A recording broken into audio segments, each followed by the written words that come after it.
Pemirsa, temuan terbaru Ombudsman, bagaimana praktik percaloan di lingkungan peradilan terang-terangan terjadi.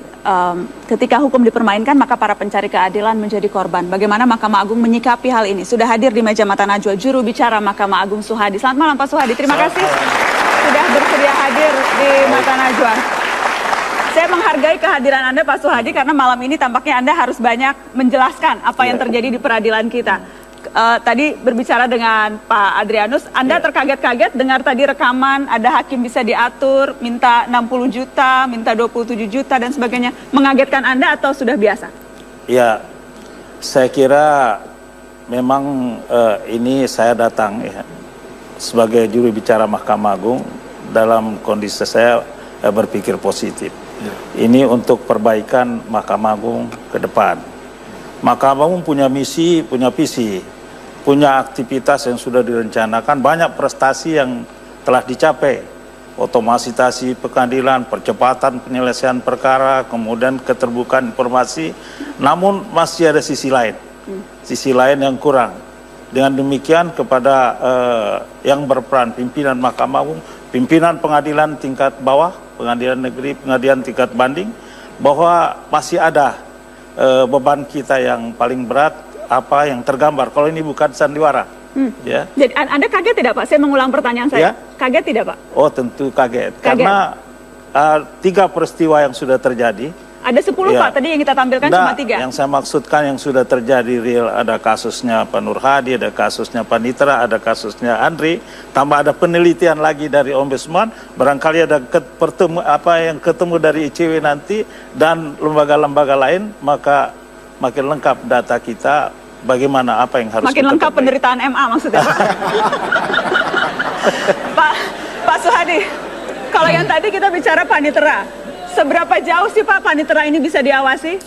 Kita kalau KY mengawasi hakim, panitera yang terang-terangan menawarkan itu kita kan sudah lengkap konstruksi Mahkamah Agung ini. Ada ketua Mahkamah Agung, ada 2 pimpinan Mahkamah Agung, 1 wakil ketua bidang yudisial, 1 non yudisial.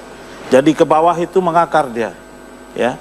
Jadi yudisial ini dia manajemen perkara ke bawah, kemudian non yudisial ini adalah organisasi administrasi dan finansial pengadilan. Yang mengawasi panitera-panitera? Yang mengawasi panitera itu adalah pimpinan pengadilan, ya, pimpinan pengadilan.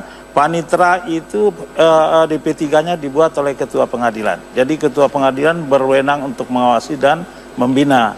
Sedangkan panitera-panitera pengganti yang berperan di dalam persidangan itu adalah bawahan dari panitera. Oke, adakah data misalnya sudah berapa banyak yang diproses, sudah berapa banyak yang memang serius ditangani?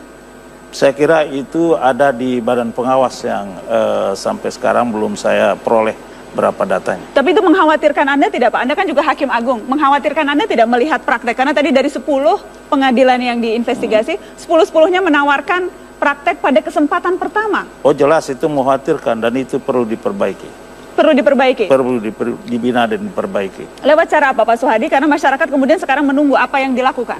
Ya, pembinaan kan kita ada struktur organisasi. Ada ketua muda pembinaan, ada ketua muda pengawasan, ke bawah ada ketua pengadilan tinggi, ada ketua pengadilan negeri yang bersangkutan. Oke, minimal ini saja Pak. Yang tadi nama-namanya katanya sudah diserahkan. Ada beberapa nama dari yang sudah diserahkan ke Mahkamah Agung. Apakah sudah diproses yang tadi mukanya kita tutupi itu?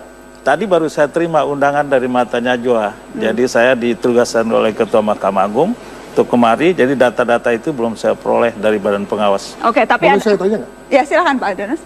Begini Pak Adi, karena Ombudsman sendiri kan kerjaannya banyak nih. Ya. Artinya kami juga tidak hanya fokus ke peradilan saja. Tapi juga di pihak lain kelihatannya Komisi Yudisial itu tidak mengurusi beginian. Jadi Bapak kira-kira preferensinya bagaimana Pak ya? Karena kalau tidak diawasi ini teman-teman panitera dan artinya yang non-hakim itu bisa gawat nih Pak. Itu bagaimana preferensi Bapak? Ya setiap hari kan diawasi dia oleh paniteranya itu sendiri. Ini kan panitera-panitera pengganti yang menyangkut ketemu dengan pihak-pihak yang berperkara. Dengan asumsi paniteranya juga bukan calo Pak. Ya? Yang gawat kalau paniteranya juga calo, bagaimana bisa mengawasi panitera penggantinya? Itu tanggung jawab ketua pengadilannya. Ketua pengadilannya? Ya, ketua pengadilannya. Dengan asumsi ketua pengadilannya juga tidak bermain. Ya, demikian kan pembina itu harus memberikan contoh. Oke, saya ingin kita mengingat lagi apa yang terjadi 4 tahun lalu ketika kasus Hakim Imas Diana Sari yang ditangkap KPK karena menerima suap 200 juta. Ia memasang tarif ratusan juta rupiah untuk memutus perkara, transaksi di meja hukum yang mencederai rasa keadilan.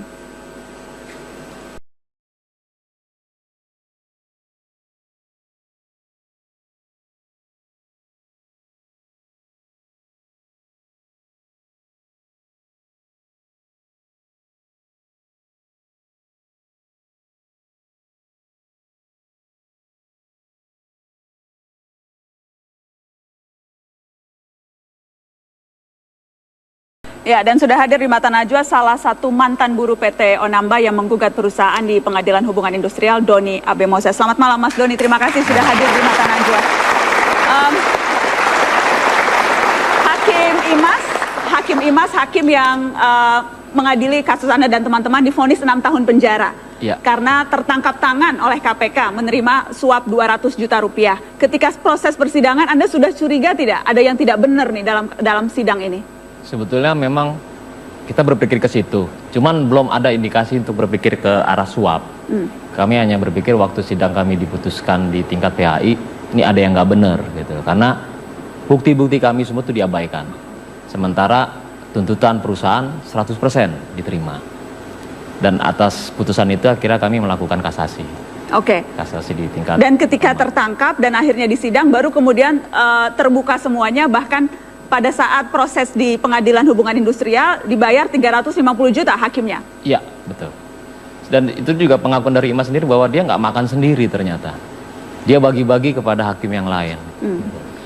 Jadi ada 2 hakim lagi, hakim ketua dan hakim anggota, masing-masing 30 juta. Oke. Lalu panitranya sendiri 45 juta, bahkan kurirnya pun dapat 5 juta.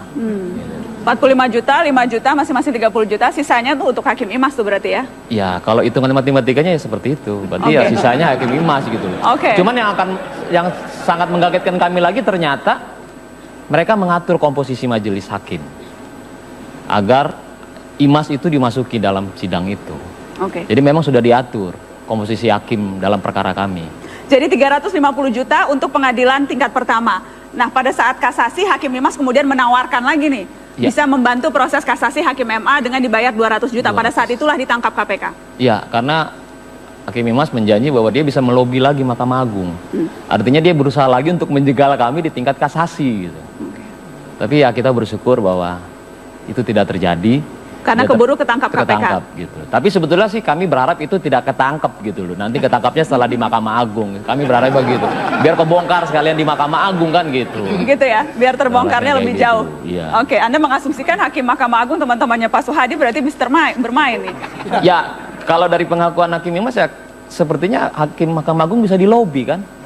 Karena janji Hakim Imas itu bahwa dia bisa melobi di tingkat sampai Mahkamah Agung. Saya ingin tahu, Mas Doni, dampaknya apa sih ke Anda dan teman-teman buruh ketika akhirnya dikalahkan karena hakimnya disuap? Apa dampaknya ya, yang ke Anda? pasti bahwa kami kehilangan pekerjaan, itu yang pasti karena kami diputuskan PHK. Lalu yang kedua memang banyak juga dari teman-teman kami ya sebetulnya nggak enak juga mau menceritakan, tapi karena ditanyakan ada beberapa teman yang harus menjual motornya untuk biaya hidup. Bahkan yang lebih parah lagi ada salah satu teman kami pun harus cerai dengan suaminya. Seperti itu dampak yang kami terima dari proses hukum yang saya anggap nggak adil gitu loh. Jadi memang ini real yang terjadi, dampaknya real, korbannya real, dan Anda salah satu korban ketika itu. Terima kasih sudah mau berbagi untuk kami, Mas Doni. Kita kasih tepuk tangan untuk Mas Doni. Pak Suhadi, tanggapan Anda? Ngomong-ngomong, Hakim Imas sudah bebas ya Pak, di penjara 6 tahun, tapi karena pembebasan bersyarat, jadi 3 tahun kemudian sudah bebas sekarang Hakim Imas. Ya. Kalau masalah berapa hukuman itu kan itu kewenangan hakim dalam mengadilinya. Kalau ini tersuap kan berarti korupsi. Kalau hakim PHI ini ada 3 hakim kan di situ. 1 mewakili buruh, 1 mewakili pengusaha, dan hakim karir yang di depan. Ya. Nah, tahu Mas ini yang mewakili apa, buruh atau? Hakim yang mana masih ingat Mas Doni? Perusahaan. Perusahaan. Dari perusahaan. Baik. Ya. Baik, Pak Suhadi, kalau tadi ada dugaan bisa dilobi hakim di Mahkamah Agung? Nah, itu kan informasi. Informasi mesti kita buktikan kebenarannya. Kalau sudah berani terima 200 juta karena berarti tampaknya